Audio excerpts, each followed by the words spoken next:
Olá, está começando mais um Jornal Sala 221, telejornal produzido pelos alunos do 6º período do curso de jornalismo da Universidade Federal da Paraíba. Veja os principais assuntos de hoje. O FPB desenvolve o primeiro carro elétrico de competição do Norte e Nordeste. Humanização resgata a tradição das parteiras. Atores paraibanos relembram um período de censura no teatro durante a ditadura militar. E uma nutricionista fala sobre alimentação saudável.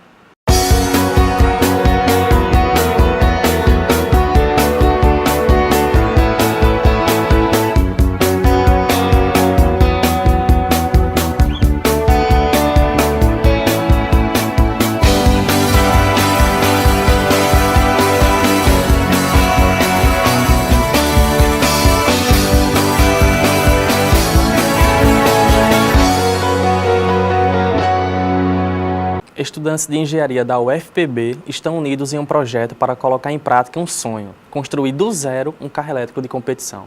O projeto vem sendo desenvolvido desde o ano passado. A equipe está se esforçando para colocar o carro na pista de corrida e disputar o campeonato da categoria. O carro desenvolvido no Centro de Energias Alternativas e Renováveis, o CEAR, é bem diferente de um carro de passeio. Um carro de rua, hoje tem um carro de combustão, você tem um zero assim aí na faixa de 4, 5 segundos. Em alguns carros top, né? No nosso caso específico, a gente está com um 0 a 100 próximo a 3 segundos. Ou seja, literalmente, quando você pisar o pé no carro, ele vai lhe jogar para trás. Ele vai botar você para sentir realmente que o torque está sendo transpassado na roda. E que em carros de rua hoje não acontece, né? A equipe tem a responsabilidade de construir o que eles consideram o primeiro carro elétrico de competição do Norte e Nordeste. Os próprios estudantes de engenharia que tiveram a ideia de desenvolver o veículo. A ideia do carro elétrico ele surgiu em meados de dezembro de 2014, numa ideia minha com o aluno Felipe Lucena, colega nosso de engenharia, e a gente propôs ao professor Euler a construção de um carro elétrico dentro da instituição, da UFPB. Com isso, rapidamente o professor Euler abraçou a ideia e começamos a parte de seleção dos alunos que iam nos ajudar, a construção e capacitação. O carro ainda não está pronto, mas algumas peças já foram construídas, como o motor, que custou cerca de R$39 mil e veio da Inglaterra. Essas são imagens de como o carro vai ficar quando estiver pronto. Vão ser muitas etapas de construção.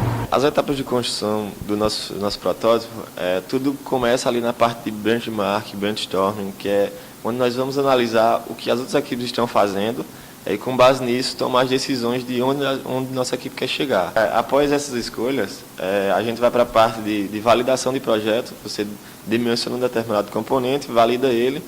Tendo em vista essa validação, a gente parte para a parte de manufatura, que é realmente onde você vai pôr em prática, literalmente, vai tirar aquela peça do computador, você vai tirar aquela peça daquele software e vai realmente trazer ela fisicamente para pôr ela no carro. O projeto Fórmula SAI UFPB permite que os estudantes aprofundem o conhecimento na área de engenharia. Para tirar o projeto do papel, eles contam com a ajuda do professor Euler, que coordena toda a equipe. O projeto, eu sempre comento que é um projeto de engenharia completo.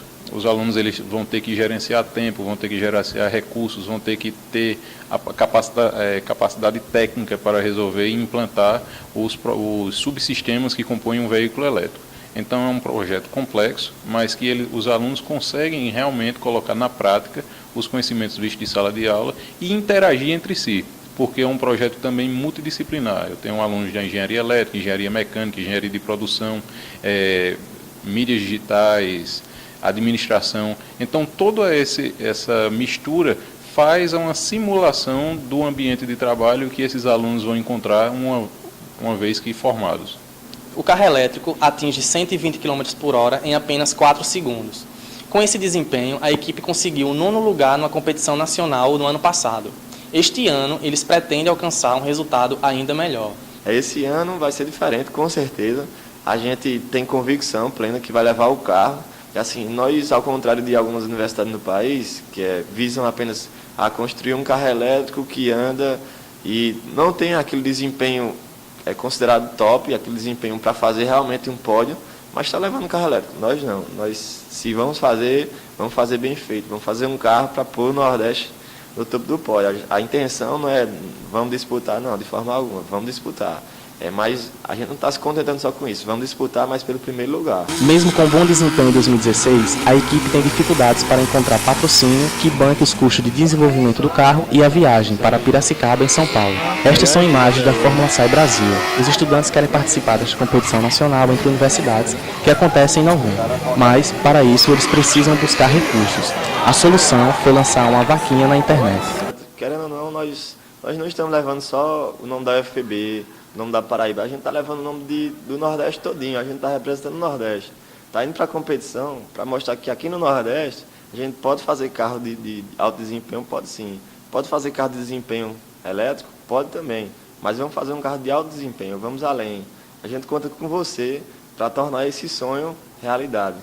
Vai lá no site Equicante, o nome do projeto para ser doado vai ser Fórmula Elétrica UFPB, o primeiro e único do Nordeste. Muitos brasileiros nasceram pelas mãos das parteiras, mas, com o passar do tempo, essa profissão foi desaparecendo. Atualmente, no Brasil, parteiras, doulas interessados no assunto procuram resgatar essa tradição. Na reportagem de Luana Silva, você vai conhecer como é a formação e o dia a dia dessas mulheres. Esta é uma profissão que busca resgatar a tradição das antigas parteiras e ampliar o cuidado com as mães e as crianças. Lia Raical é formada em medicina, mas se apaixonou pela atividade e abriu a Casa Lua Cheia. Então, em 2009 eu comecei a atender partos. Em 2010, no início de 2010, eu comecei a roda de gestantes e casais grávidos. E em 2015, no início de 2015, a gente foi para um espaço próprio nosso, uma casa, a Casa Lua Cheia, que aí a gente já está na segunda casa, mas foi um marco assim de ser do movimento de ir para um espaço onde a gente atenderia os casais, faria as rodas, acompanharia o pré-natal, atenderia, benzeria as crianças, enfim, e ofereceria as terapias integrativas, né, que a gente trabalha com a parteria e com várias terapias integrativas na casa também. Karine de França é natural de João Pessoa e formada em comunicação. Começou a se interessar pela atividade das parteiras após o nascimento da terceira filha. Atualmente, ela é parteira aprendiz. Nesse parto, eu entrei em contato com esse universo. Não só, nesse momento nem era da parteria, né, mas de você ser tocado de uma forma diferente, né, pelo cuidado de mulheres, de estar entre mulheres. Isso, de certa forma, bateu diferente. E aí, ainda no meu resguardo, houve uma formação de doula na tradição aqui. E aí eu pedi autorização para a parteira e ela disse que tudo bem em fazer. E aí eu fiz essa formação de doulas. E a partir de então comecei a trabalhar com mulheres, acompanhando partos, alguns em casa, acompanhando Lia. Algumas mulheres também acompanhei no hospital como doula, né? E ao longo dessa formação e dessa jornada como doula, despertou o interesse de entrar para a formação de parteira. Em torno de 100 gestantes já foram atendidas por Lia Raical. Suene Oliveira foi uma delas. Há 10 dias, o filho mais novo, Léo, nasceu em casa pelas mãos da parteira. O primeiro parto é sempre mais... é a surpresa, né? Você não sabe o que esperar, não sabe... a questão do corpo, do que o corpo vai te falar, do processo do parto. E é uma transformação, é um processo mesmo de transformar e de você se enxergar como outra pessoa, outra mulher. O segundo parto também foi outro processo, foi um parto um pouco mais rápido e, por ser mais rápido, foi muito desafiador para mim.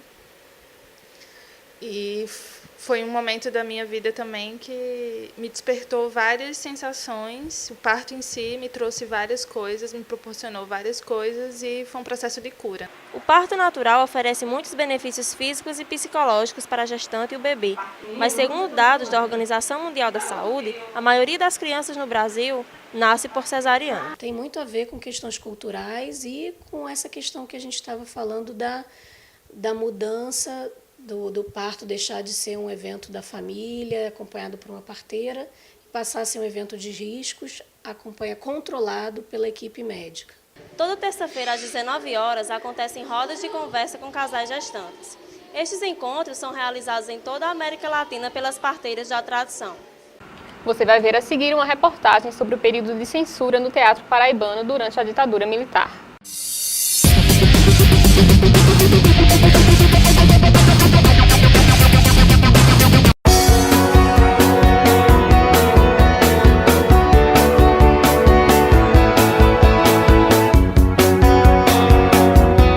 O direito, à memória e à verdade são entendidos como essenciais ao processo de democratização do Brasil.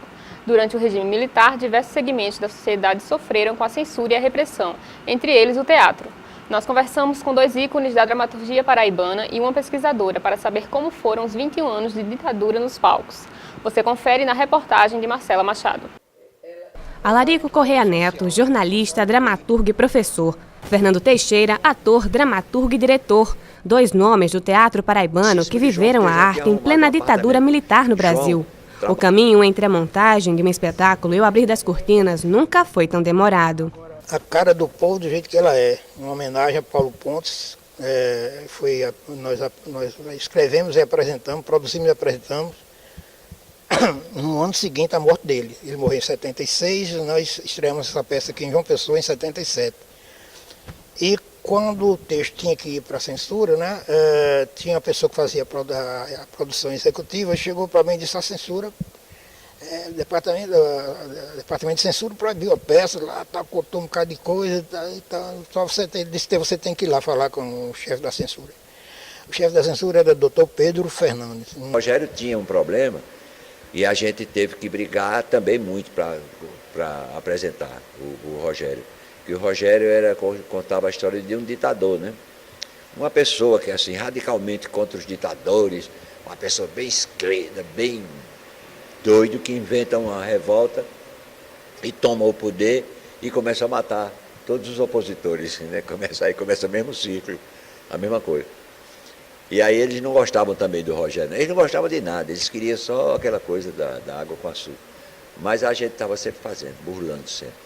A atriz Rosa Maria Carlos de Silva pesquisou durante o mestrado os artistas que sofreram com a censura no teatro de 1964 a 1988. Você tinha que fazer o espetáculo previamente para o censor. Ele, além de de analisar o texto, fazer os cortes, ele ainda ia no ensaio geral e ali ele podia interferir, inclusive, na direção, na luz. Ele não interferia só no texto. Então, assim, ele mutilava toda a obra artística, porque ele interferia no trabalho do ator, do diretor, da iluminação. Muitos artistas levavam para o palco temas e situações que remetessem ao momento de repressão no Brasil. Certos trechos não escapavam dos cortes dos censores. Tem um trecho em que o ator diz assim: "Ah, cabra safado, pois bem, seu Olegário, está aqui esta garrafa de óleo de rícino, você vai beber ela todinha e cair fora. Nunca mais quero lhe ver aqui." Aí o Olegário vai saindo, aí ele ainda diz: "E tem uma coisa, se cagar nas minhas terras, morre." Então, a única parte censurada é o verbo cagar. Eles foram tanto foco na censura moral que esqueceram. Então, embora falasse de eventos políticos como o assassinato de João Pedro, mostrando a sua morte como símbolo da luta pela reforma agrária no Brasil, eles não perceberam isso. Então, isso aqui era uma forma inteligente de Paulo Pontes driblar a censura. Mais que os conteúdos políticos, eram os temas morais os que sofriam mais proibições. Por que você proibiu a peça? Não, porque está cheio aqui de palavrão, está achando não sei o que e tal. Eu disse: você é mineiro, é conservador, não sei o que, não, eu sou carioca, tal. Eu digo: não parece, tá? Daqui aí, como ele achou que eu enfrentei a altura, ele terminou não querer me submeter. Eu montei um espetáculo chamado Que Vai Fazer, chamar a Polícia, que era um texto meu. E nessa montagem tinha uma cena que a atriz morre, está tendo uma crise de hemopetise. E ela começa a tossir, aquela loucura. E a mãe dela, uma foto, como se fosse um corredor, no final do corredor, um coração de Jesus. E aí ela ficava lá se ultimando, e a mãe rezando. E ela se aborrecia, corria lá, quebrava o vidro, tirava o retrato do Jesus e rasgava todo dia, dizia: vamos ver se ele pode fazer alguma coisa. Sei o que, pronto. Aí a censura foi e disse: não, essa cena não pode.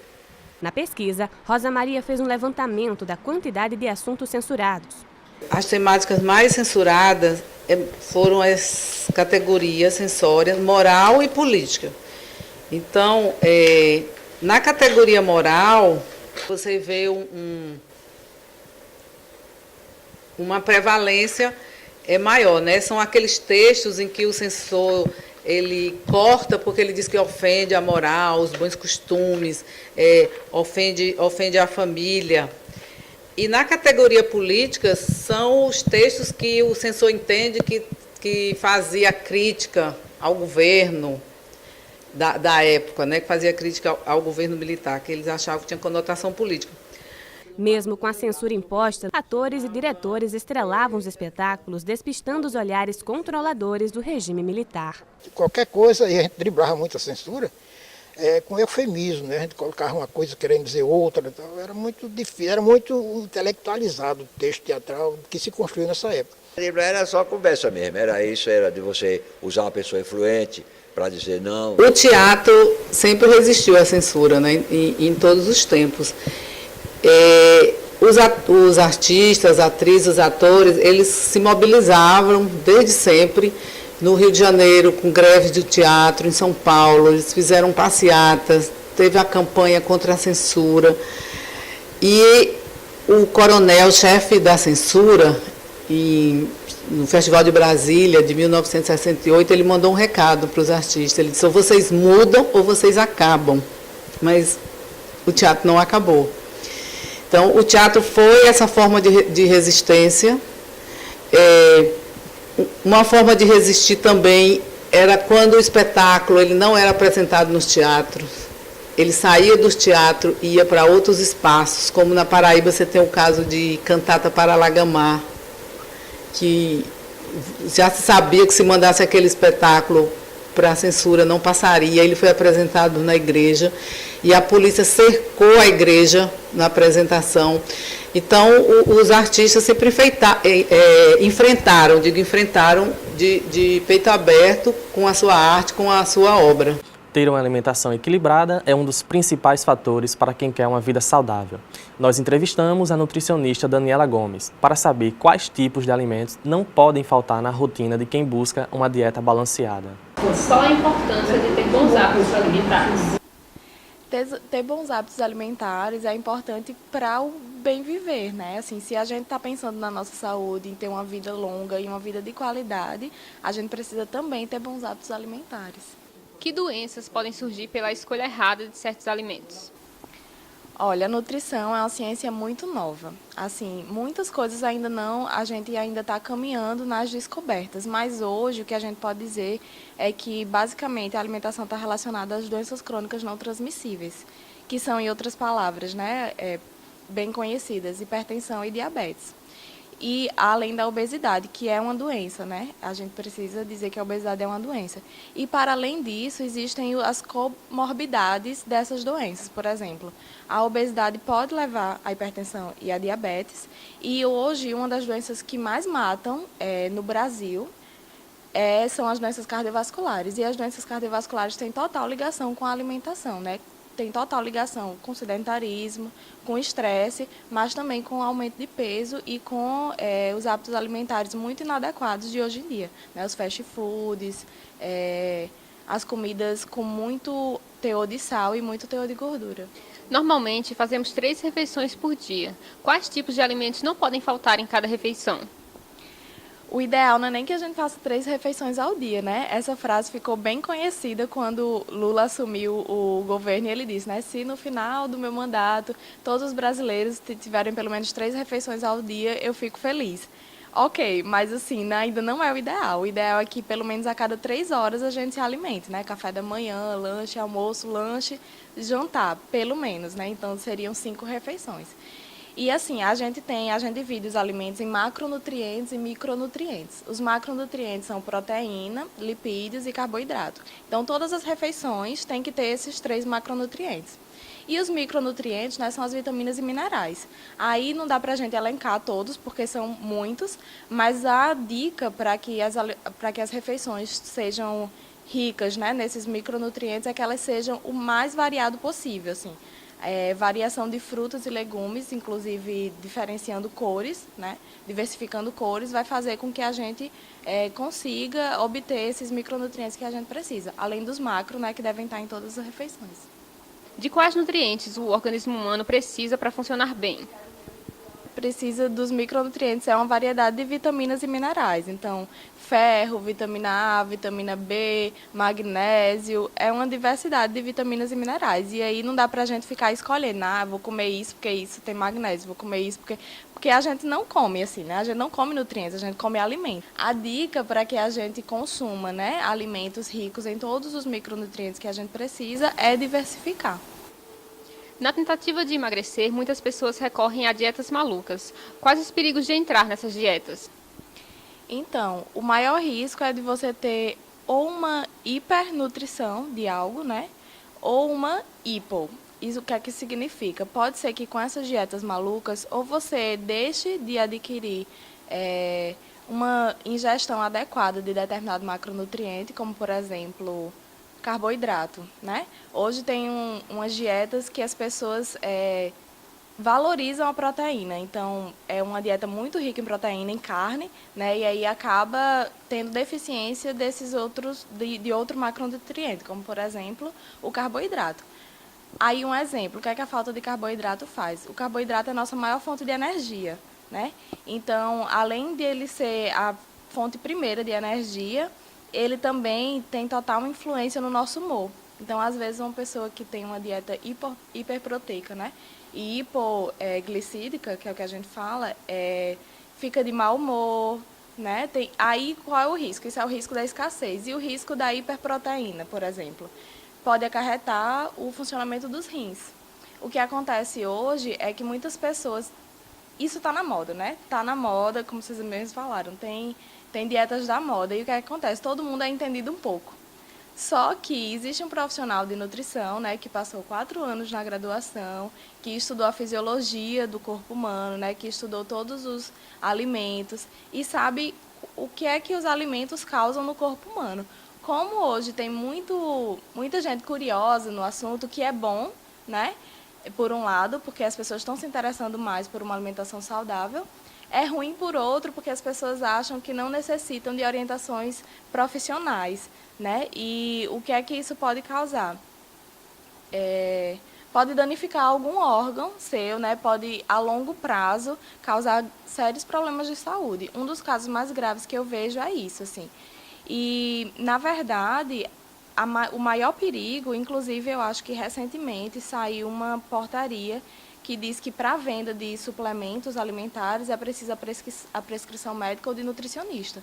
Porque o maior perigo não é nem as dietas da moda com alimentos in natura, digamos. O maior perigo é o uso desses suplementos, sabe? Existe um uso muito irracional desses suplementos, assim, né? Sem orientação médica, sem orientação profissional, sem orientação nutricionista.